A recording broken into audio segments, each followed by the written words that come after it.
Sa number 8, Negros Island Region na ginalantaw nga mayara sa Masobra sa 3.09 million registered voters. Base sa datos ng Commission on Elections, NIR, ang Negros Occidental ang mayara sa 2,016,862 ka mga regular voters.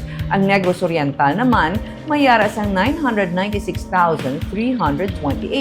Ang probinsya sa Siquijor mayara sang 84,011 ka regular voters na narehistro. Pero klaro ni COMELEC Regional Director Attorney Lionel Marco Castellano, gina-finalize pa ang total number of voters ang binalbagan sa Negros Occidental kag sang Maria sa Siquijor. Gani mahimo nga may pagkambyo pa sa final registered voters sa natungdan nga mga probinsya. Bahin naman sa Sangguniang Kabataan, may 1,054,195 ka narehistro nga botante para sa Sangguniang Kabataan sa NIR.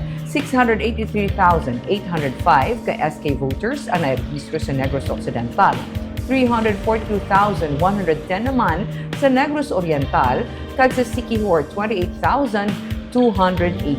Magapagwa pa ang COMELEC sa final list sa approved voters para sa barangay kag SK election.